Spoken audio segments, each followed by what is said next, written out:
que é tão difícil mudarmos algumas coisas em nossas vidas? Por que é tão difícil mudar hábitos? Por que a gente tem tanta dificuldade com mudanças de coisas que são até nocivas para a gente mesmo e que podem incomodar até outros que vivem com a gente?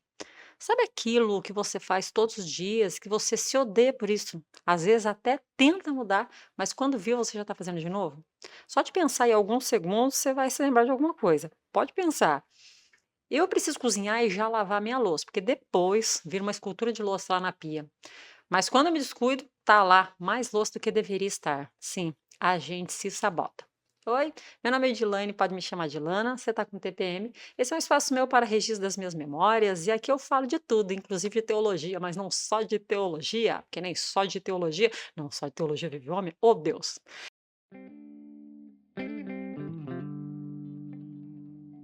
Eu me lembrei essa semana dessa frase: se você quer mudar o mundo, comece arrumando a sua cama. Essa fala, ela foi dita pelo autor do livro Arrume Sua Cama, que é almirante da Marinha dos Estados Unidos, William McRaven. E ele disse isso durante um discurso de formatura na Universidade do Texas. Ele foi um mariner, aqueles caras que treinam nos SEALs, aquela elite das forças especiais navais americanas. E esse treinamento ele é conhecido mundialmente porque exige muito do físico e da mente. Tem até um filme sobre isso. E foi a partir dessas experiências que ele escreveu essa obra. E cada lição vem de uma experiência vivida por ele nesse processo e todos giram basicamente em torno de disciplina, resiliência, humildade e propósito. O McRaven, ele sugere, comece o dia com uma tarefa feita e arrumar a cama pode fazer com que as coisas fiquem um tanto mais fáceis ao longo do dia, porque uma tarefa ela precisa ser cumprida para que haja um impulso e um senso de ordem. E aí, a recompensa atua. E na pior das hipóteses, se nada der certo ao longo do dia, pelo menos a sua cama estará arrumada quando você chegar em casa para chorar nela. A outra que destaco é nunca, nunca desista, porque a perseverança é a base de qualquer conquista. Existe um artigo científico mais recente que fala que os hábitos são automáticos e energeticamente econômicos. Isso significa que comportamentos repetidos, eles são armazenados como rotinas no nosso cérebro, como um loop, sinal, rotina, recompensa. Isso economiza esforço cognitivo, mas torna a mudança necessária mais lenta. A nova ação ela precisa competir com uma resposta automática antiga, ou seja, dá preguiça mudar. Existe um termo que é o viés do status quo e a inércia comportamental e que falam que pessoas tendem a preferir a opção atual que é mais fácil, aquela que ela sempre faz porque ela é conhecida. Porque mudar exige um custo imediato, significa esforço, desconforto, risco já percebido e para um futuro incerto, do tipo, eu não sei se no fim isso vai dar certo. Esse viés explica por que saber que algo é ruim não basta para mudar.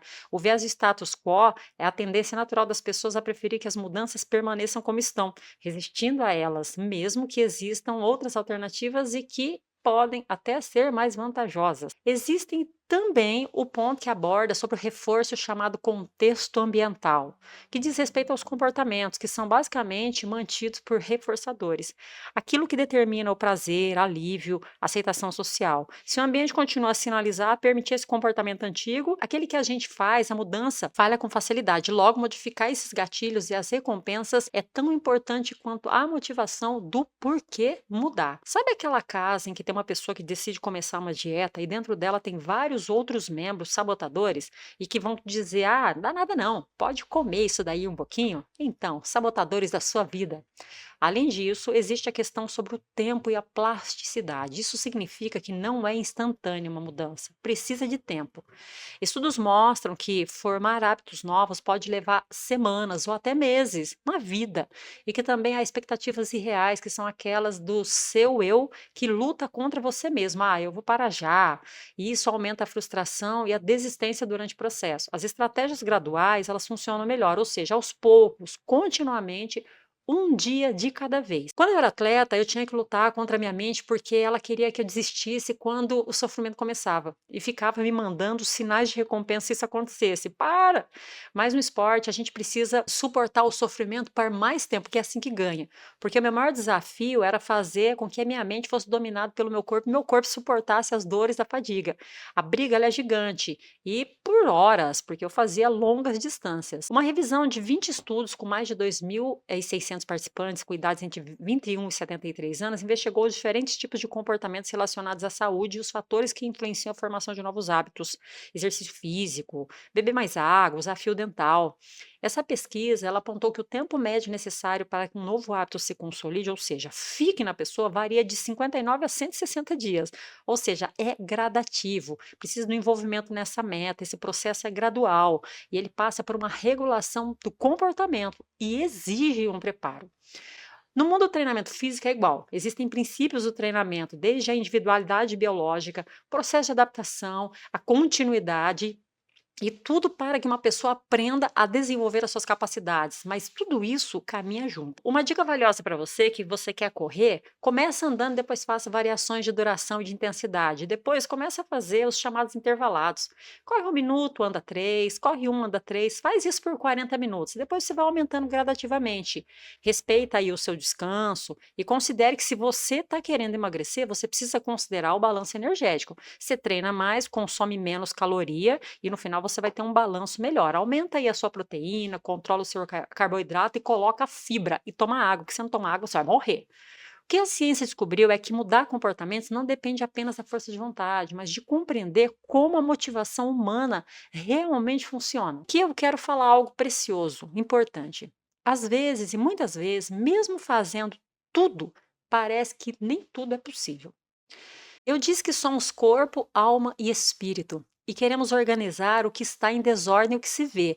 Mas existe um pedaço nosso que não é palpável, mas que, por termos hábitos também nocivos, podemos afetar a nossa própria vida e outros ao nosso redor.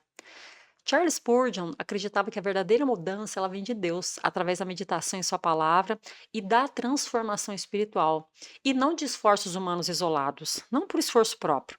A ciência está aí e nos ajuda, mas precisamos cuidar para não sermos tomados por uma verdade que quer agradar ao mundo. Nossa transformação ela precisa ser interna e externa, e precisamos ter uma nova identidade, mas precisa ser uma identidade que reflita Cristo e não a luz que se apaga, a luz do mundo. A gula, por exemplo, é mais do que apenas comer demais, é um desejo descontrolado por comida e bebida que ultrapassa o que é razoável. Tomás de Aquino descreveu esse comportamento como um desejo desordenado, algo que nos afasta da bondade e do equilíbrio. Nesse sentido, a gula se parece com a ganância, pois também nasce de um impulso egoísta que quer mais do que o necessário. Jesus alertou sobre esse tipo de avareza, e a Bíblia lembra que o autocontrole é uma virtude essencial na vida cristã. O problema da gula está em dar importância exagerada aos prazeres físicos, esquecendo que o corpo deve estar sujeito à vontade de Deus. O apóstolo Paulo falava sobre disciplinar o próprio corpo para não ser dominado por ele, mostrando que a verdadeira liberdade está em controlar os impulsos e não em ceder a eles. Ele também advertiu os cristãos a não usarem a liberdade como desculpa para seguir os desejos da carne. Em contraste, as pessoas que vivem guiadas por seu apetite são descritas nas Escrituras como tendo o ventre como seu Deus. Uma imagem forte revela como o excesso pode se tornar uma forma de idolatria. Assim, a gula não é apenas um exagero alimentar, mas um sinal de desordem interior, quando o desejo assume o lugar que pertence a Deus. E aqui eu quero somente fazer uma citação breve sobre quem está na musculação e decide aí usar os produtos nocivos. Sim, eles são nocivos e destroem a médio e longo prazo. Você faz isso por quê? Se é por esporte, não seria melhor você fazer uma musculação limpa, uma alimentação saudável, um treinamento saudável, uma mente saudável? Isso pode ser muito mais eficiente que se destruir e ferir até a própria imagem, desconsiderando que o nosso corpo é templo do Espírito Santo. Tenha bastante consciência, responsabilidade e não se perca na vaidade. Reflita Cristo em sua vida. Um bom comportamento cristão é aquele que reflete a vida de quem recebeu Jesus pela fé e é guiado pelo Espírito Santo. Verdadeiro comportamento cristão é, portanto, viver para agradar a Deus, permanecer em Sua palavra e agir conforme o Espírito nos guia, assim como Jesus fez em cada momento de sua vida. Para encerrar, eu quero te deixar algumas dicas para você começar hoje. Começa hoje a comer melhor. Reduz aí o que te faz mal e você sabe o que te faz mal. Escolha começar o dia tomando água e se alimentando de produtos mais saudáveis. Corta o que faz mal fora. Começa hoje a coordenar os seus pensamentos e decisões. Organiza o departamento que tem mais urgência e resolva ele. Mas enquanto isso, feche os outros. Não dá para resolver tudo ao mesmo tempo. Vá por partes. Tem uma pendência que é urgente no seu serviço, tem que fazer? Faça ela, mas feche outros. Precisa organizar a sua casa? Começa hoje. Se aquele tênis fica no meio da sala, tira ele de lá. e coloca no lugar onde ele deve ficar. Não adianta você tentar reformar a sua casa e fazer faxina ao mesmo tempo. Comece hoje com pequenas coisas. Lava a sua louça. Quando você acordar, respire e reconheça que você é só humano e frágil e que há um Deus inteligente que fez todas as coisas. Comece o seu dia com ele. Mudar não é um ato isolado de vontade, mas um processo que envolve motivação genuína que demonstre que você quer essa mudança. Quando esses elementos todos se combinarem, o comportamento deixará de ser apenas uma tentativa e passará a se tornar parte de quem somos. Começa hoje, se esforça. Deus te ajude. Tchau.